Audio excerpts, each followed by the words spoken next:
Y bueno, escuchábamos a Claudia Sheinbaum sobre educación, también ha hablado sobre el tema Xóchitl Gálvez, leído algunos textos acerca de estas propuestas, y hoy quisimos invitar a Blanca Heredia, que le agradezco mucho, Blanca, que estés con nosotros, porque leí un texto de una maestra de escuela en que decía: es increíble que no se tome en consideración lo que pasa en el aula. Se habla de seguridad laboral para los maestros, se habla de becas, pero no parece haber ninguna propuesta que tenga que ver con la calidad educativa que están recibiendo los niños. ¿Tú cómo lo ves? Hola, ¿qué tal, Denise? Y saludos a tu auditorio.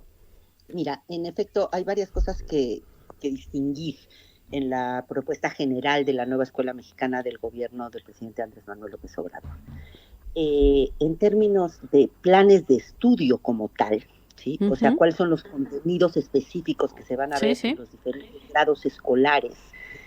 Estos planes, que hay de dos tipos en esta ocasión, dentro de esta nueva escuela mexicana, hay unos que se llaman planes sintéticos, que son los que elaboró la SEP, ¿sí?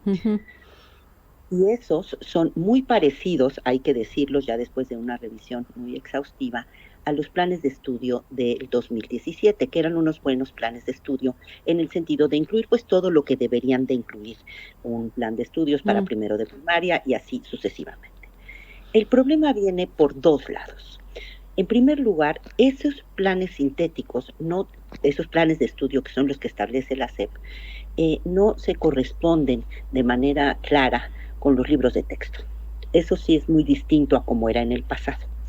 Si por decirte algo se iban a ver en matemáticas en tal año fracciones, pues había en el libro correspondiente de ese año pues Fracciones. el tema de fracciones. En la actualidad eso no es así. Como que los libros de texto están en un universo y el plan sintético está en otro universo. En el Y caso lo de que los libros, propone Claudia es continuar con este proyecto de la nueva escuela mexicana, ¿no?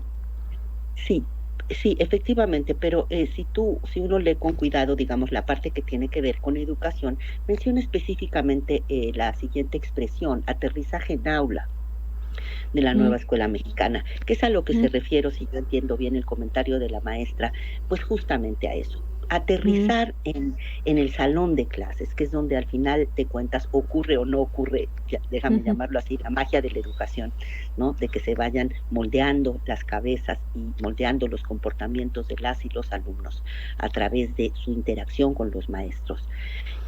Pues eso es lo que no No tiene está. ahora la nueva escuela mexicana, y que a mí me da la impresión, si lo estoy leyendo así, es mi interpretación, a partir de esa frase de aterrizaje en aula, que sí va a haber, digamos, una apertura Ya. a que puedan darse estos vasos comunicantes entre programas de estudio como tal y libros de texto. Las partes que son más complicadas son tres en esta vinculación.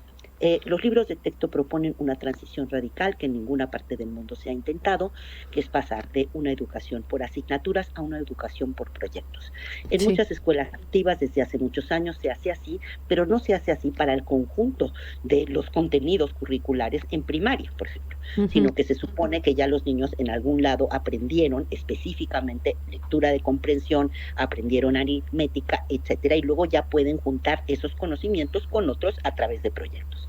El reto de enseñar a sumar y restar, a leer y a escribir a través de proyectos es gigantesco, y no hay, y ese es el tercer elemento que quiero resaltar, no hay ni libros para el maestro que realmente lleven de la mano y le ofrezcan a los profesores guías y orientaciones de cómo ir, ¿sí?, llevando a la práctica la vinculación esta difícil entre plan de estudio y libro de texto, y donde resalta más en términos de contenidos es en matemáticas, en primerísimo término, que son muy pobres los libros de texto, y por otro lado en lectura de comprensión. Entonces, bueno, la propuesta de Claudia Sheinbaum, porque estamos comparando las propuestas de las candidatas, la propuesta de Claudia Sheinbaum va en continuar con este proyecto y en darle seguridad laboral, ha sido muy enfática en eso, a los maestros, y después también en el tema de becas. ¿Cómo ves en el caso de lo que ha dicho la oposición, concretamente Xóchitl Gálvez?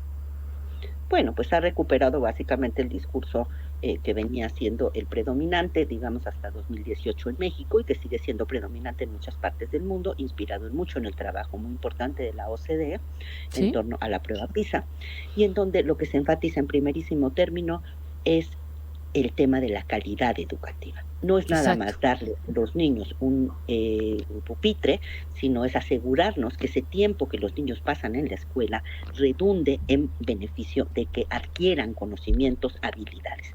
Este es el planteamiento central de la propuesta de Xóchitl Gálvez, que, insisto, recupera lo que tiene que ver con, digamos, las reformas anteriores, en particular la reforma de Peña Nieto.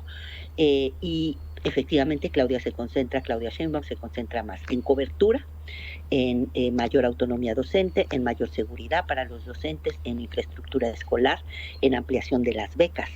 Este es un planteamiento muy importante. Actualmente el presidente López Obrador hizo universal las becas para chicos de prepas públicas, y ella está planteando y ofreciendo universalizarlo también para secundaria y para primaria, aunque sí dice de manera muy responsable, de forma gradual.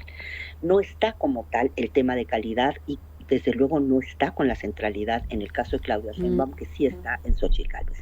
Si vemos, sin embargo, lo que Claudia Sheinbaum hizo en la Ciudad de México, sí observamos que hubo mucha mayor atención a temas de calidad ya en la ciudad de lo que ha habido a nivel nacional.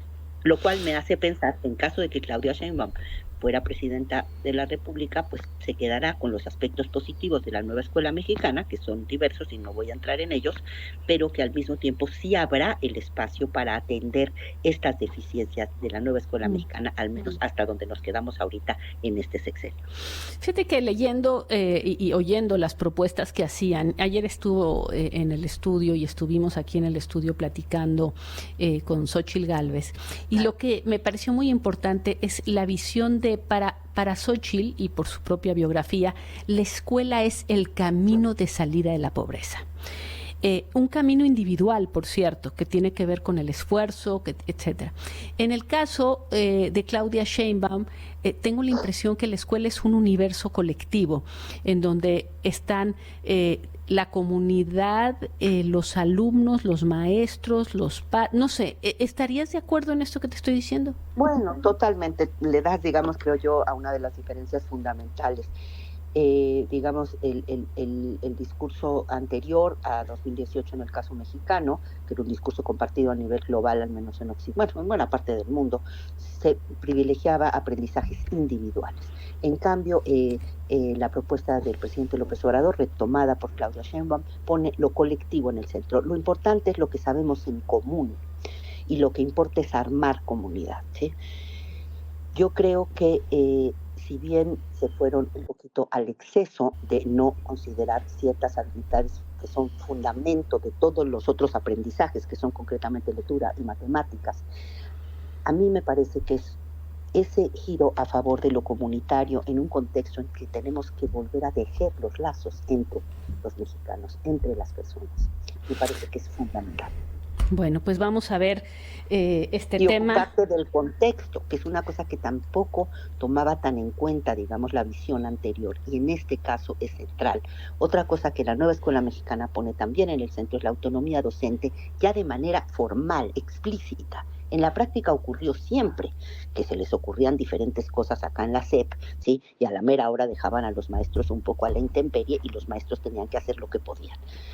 Ahora, Pero lo que ahora es un hecho, sí, es que lo que es un hecho, sin embargo, y lo revisaba en las cifras, se lo pregunté también a Claudia esta semana, es, nunca había habido tan baja matrícula. Desde luego yo entiendo que hubo una pandemia, pero no. El dato crucial es la pandemia. Y lo que también tenemos que decir, y en fin, no tuve la oportunidad de escuchar tu entrevista ayer con Claudia Sheinbaum, pero lo que también yo puedo observar en los datos es que si bien hubo una caída muy importante 2021, empezó a recuperarse 22 y ya vemos una recuperación el 23, y yo creo que algo tuvo que ver las becas que se dieron en esa, al menos detener la caída, deja de ponerlo así. Sí, porque, digamos, la matrícula es más baja que en 10 años. Eso sí, el dato es... Exacto. La matrícula es... Y lo que creo es que además, pues no sé si debería haber un programa, yo esperaría. Imagínate, o sea, millones de niños dejaron la escuela a nivel de primaria. estoy pensando en el futuro de ellos. Es decir, si no regresan a la escuela, en fin, me parece una tragedia mayúscula, pero bueno, vamos a ver, creo que es Coincido interesante contigo, escuchar. que haber al menos como 2 programas de emergencia, digamos, o Claro, 3 programas de emergencia, sobre todo en el caso, insisto, que gane Claudia Sheinbaum. Bueno, en cualquier caso. En el primer caso, estoy de acuerdo contigo, hay que recuperar cobertura, porque esa es la condición sine qua non para que luego pase cualquier cosa en el aula. Si está pues fuera sí. del aula, pues para qué seguimos hablando del tema, ¿no? Entonces, primero hay que recuperar el crecimiento de la cobertura para cubrirla toda. En segundo lugar, hay que atender los problemas de calidad, sobre todo en, digamos, habilidades y saberes fundacionales, sin los cuales es difícil pensar que si yo no sé leer, pues luego cómo voy a aprender biología, cómo voy a aprender historia, cómo voy a aprender cualquier otra materia, ¿sí?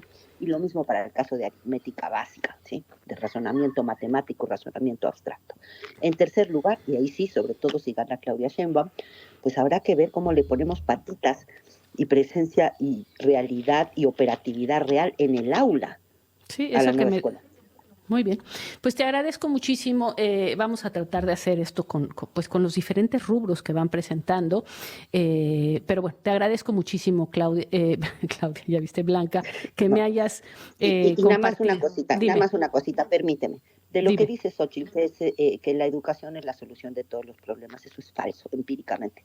Eh, y sobre todo para el términos de crecimiento y bienestar, ¿sí? Y ahí los invito a leer el último trabajo, no de un investigador de Corea del Norte, sino de Santiago Levy, ¿sí? En Nexos, para que se vea cómo claramente, digamos, en el caso de la falta de crecimiento que se esperaba en el periodo que arranca, digamos, finales de los 80s, 90s, hasta Ujú. hace poco, ¿sí? Pues se le echó la culpa siempre a la calidad educativa y a los maestros. Y lo que muestra con toda claridad Santiago es que ese no fue el freno fundamental. El freno fue mucho más complejo y, en resumen, fue el empleo, ¿sí? O sea, si no hay Bueno, suficiente empleo, no importa cuánto inviertas en educación, no se va a realizar, no se va a ver, ya. digamos, Sí, el sí, sí. beneficio de esa inversión si no hay empleo. Bueno, te agradezco muchísimo. Gracias, Blanca. Que estés muy bien. Hasta luego.